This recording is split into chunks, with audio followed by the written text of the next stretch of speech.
ข้าพเจ้ามีชื่อว่านางศิริวัลย์มาจากธนาคาร BBC อยู่แผนกสินเชื่อสบายดีข้าพเจ้าชื่อนางมาลานีเป็นพนักงานมาจากธนาคาร BBC แผนกสินเชื่อ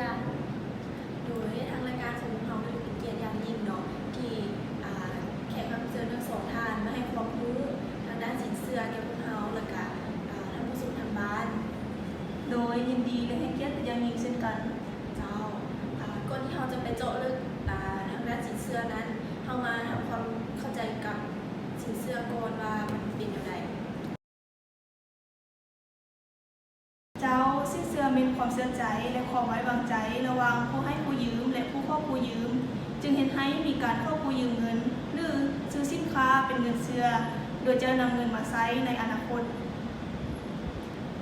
เจ้าแสดงว่าธนาคารมีความเสี่ยงในการปล่อยสินเชื่อแต่ละครั้งของเจ้าเป็นแล้วพนักงานสินเชื่อพวกเขาเอาแต่ใช้ไล่ในการวิเคราะห์สินเชื่อแต่ละครั้งก่อนที่จะปล่อยพวกเขาต้องวิเคราะห์อย่างละเอียดก่อนจึงจะปล่อยให้ลูกค้าพอยานลูกค้าบ่สามารถนำเงินมาใช้ที่เขากำหนดไว้แล้วความเสี่ยงมีอย่างไรเจ้าความเสี่ยงจะมีอยู่2ประเภทคือความเสี่ยงภายนอกและความเสี่ยงภายในซึ่งในนั้นความเสี่ยงภายนอกจะเกิดมาจาก3ปัจจัยคือ 1. ความเสี่ยงจากสภาพเศรษฐกิจ 2. เกิดมาจากผลกระทบที่มีการเปลี่ยนแปลงความสัมพันธ์กันและ 3. เกิดมาจากคู่แข่งเองโดยช่วยอธิบายสภาพเศรษฐกิจเองว่ามันเป็นยังไงเจ้าสภาพเศรษฐกิจก็คือการเปลี่ยนแปลงของเศรษฐกิจมหาภาคก็คือเศรษฐกิจโลกเศรษฐกิจระดับภาคพื้นระดับประเทศและระดับท้องถิ่นก็คือรายได้แห่งชาติภัยว่างงานจะส่งผลกระทบต่อความเสี่ยงด้านสินเชื่อ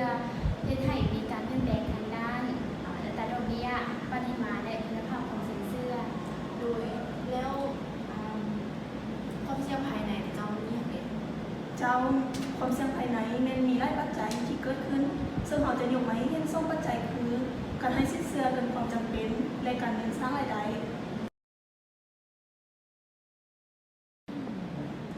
การให้สินเชื่อเกินความจำเป็นคือการให้สินเชื่อเกินความสามารถที่จะจ่ายคืนของลูกนี้จะเห็นให้นำไปสู่สินเชื่อมีปัญหาตัวอย่างลูกค้ามาเข้ากู้ยืมเงินธนาคารเขาในโครงการใดหนึ่งที่มีมูลค่า 1,000 ล้านกีบ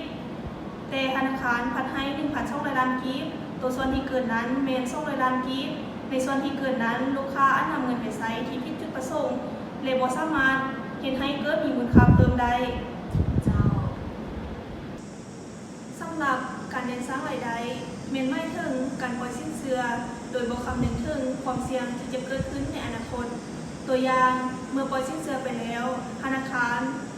ฟ้องแต่ผลกำไรจากอัตราดอกเบี้ยแต่บ่คำนึงถึงความเสี่ยงที่จะเกิดขึ้นในอนาคตว่าลูกค้าจะสามารถสร้างรายรับได้หรือบ่ซึ่งอาจจะเฮ็ดให้เกิดเป็นหนี้เสียก็ได้โดยละเอียดหลายหรือวิธีป้องกันเจ้า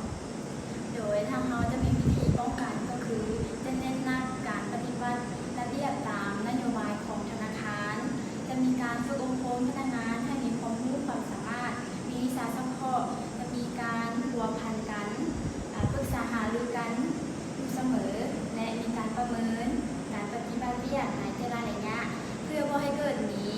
ข้อขัดตกบกพร่องหรือกรณีถ้ามีก็ต้องมีน้อยที่สุดแต่ถ้าหากเมื่อมีปัญหาดังกล่าวเกิดขึ้นพวกเขาก็จะแก้ไขอย่างยิ่งด่วนเจ้าเป็นงานที่หนักหนาเจ้าเป็นแล้วโดยเมื่อวันนี้รายการของเราก็ได้จบลงแล้วขอขอบใจทั้งสองท่านที่มาให้ข้อมูลทางพวกเราและผู้ชมทางบ้าน